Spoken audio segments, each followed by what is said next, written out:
Love English Podcast. Hello, everyone, and welcome back to the Love English Podcast. We are here to help you learn English for your real life in a simple and natural way. I'm your host, Leo. And I'm Emma. It's so great to be here with you all.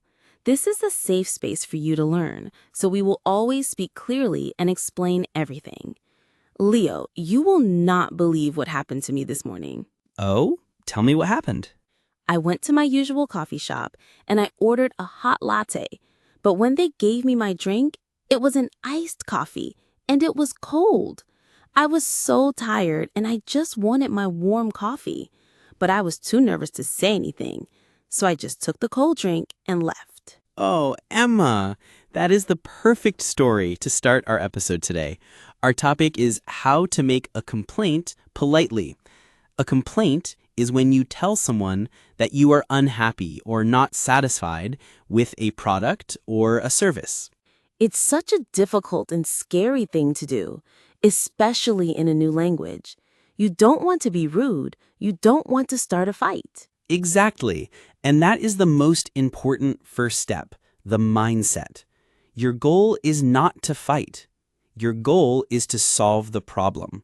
You are a good customer and you have a problem. The person you are talking to is there to help you solve it.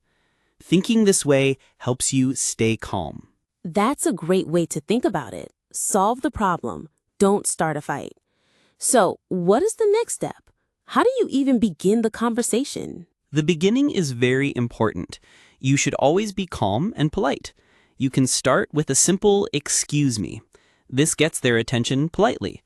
Then you can use a soft phrase to introduce the problem. For example, "Excuse me, I have a small issue with my order." Or, "Excuse me, could you please help me with something?" I have a small issue. I like that. It sounds much less aggressive than saying, "You made a mistake." It's much, much softer. So after you get their attention, the next step is to explain the problem. The key here is to be factual. Factual means you state the facts, the true information, without adding angry emotions. Okay, so in my coffee situation, what would be a factual way to explain the problem? You would say, "I ordered a hot latte, but I think this is an iced coffee." See, you are not blaming anyone. You are not saying, "You gave me the wrong drink." You are simply stating the fact. I ordered one thing and I received another thing. Using "I think" also softens the sentence.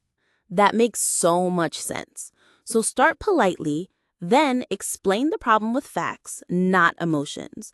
What is step 3? Step 3 is to state what you want to happen. What is the solution you are looking for? In your case, it was simple. You wanted the hot latte that you ordered. So after explaining the problem, you could ask, "Would it be possible to get the hot latte I ordered?" Would it be possible? That is such a polite and respectful phrase. It's a question, not a demand. A demand is when you tell someone they must do something. Let's put this all together in a technique I like to call the politeness sandwich. We have used this before, and it's perfect for this situation. You start with something polite, then you state your complaint clearly, and then you end with something polite. The politeness sandwich. I remember this. So in my coffee shop story, let's build the sandwich. What's the first piece of bread? The first polite part. You would walk up to the counter calmly and say, "Excuse me, sorry to bother you." That's the first slice of bread. It's polite and shows you respect their time. Okay.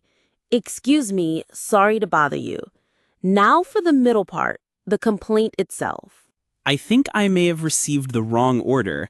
I ordered a hot latte, and I believe this is an iced coffee." This is clear, factual, and uses "I think" to be soft. That is the main part of the sandwich. Now, what's the bottom slice of bread, the final polite part? The final part is where you ask for the solution and say thank you. "Would it be possible to get the hot latte instead? Thank you so much. I really appreciate it." Appreciate means you are thankful. Wow. That whole sandwich sounds so reasonable and kind. I'm sure the coffee shop worker would be happy to help me. They would probably say, "Oh my goodness, I am so sorry about that. Of course, let me make you a fresh hot latte right away." Exactly. And the problem is solved and everyone feels good. No fighting, no anger. Let's practice this with another very common situation. Let's say we are at a restaurant. You order chicken and I order fish. The waiter brings our food, but he gives you the fish and he gives me the chicken. He mixed up our orders. Okay, a very common mistake. How do we handle this using the politeness sandwich?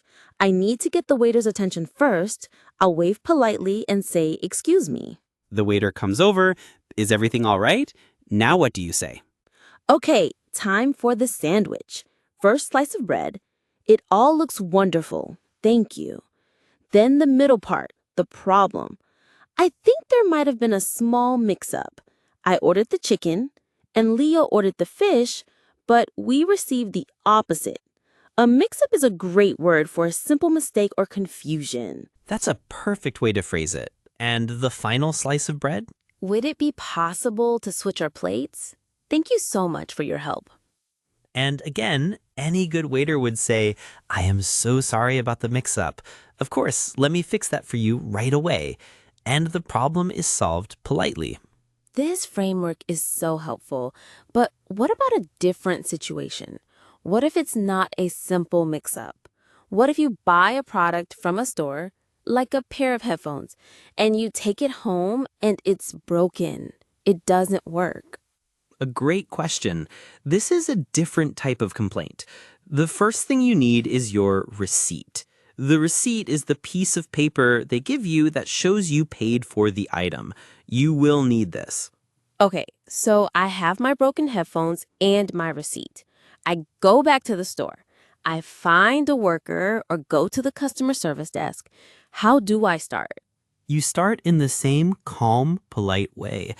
"Hello, I was hoping you could help me with something." Then you explain the situation factually. "I bought these headphones here yesterday, and I'm afraid they don't seem to be working. I charged them all night, but they won't turn on." Notice you said they don't seem to be working. This is softer than saying they are broken. It's less accusatory. Accusatory means it sounds like you are blaming someone. Exactly. Now, this is where step 3 is very important. You need to state what you want. With a broken product, you usually have two options. You can ask for an exchange or a refund. Can you explain those two words? An exchange is when you give the broken product back and they give you a new working one. You are exchanging the broken for the good. A refund is when you give the broken product back and they give you your money back. Okay, exchange or refund. So after I explain the problem, I should say what I want. For example, I was hoping I could exchange them for a new pair, or I would like to get a refund, please. Perfect. The store worker will likely apologize, look at your receipt, and help you with the exchange or refund. The key is that you were prepared, you stayed calm, and you clearly stated the problem and the solution you wanted. I think I could handle that. This all seems to be about being calm and clear. It is. Let's try one more common but difficult situation. Making a complaint over the phone. Let's say you look at your phone bill and you see a charge that you don't recognize. You think it's a mistake. Oh, calling customer service can be so frustrating sometimes. You have to wait on hold, listening to music. It can be, but the same rules apply. First, be prepared. Have your bill and your account number ready. When someone finally answers, be polite. Remember, the person on the phone did not personally make the mistake. They are just there to help you. That is so important to remember.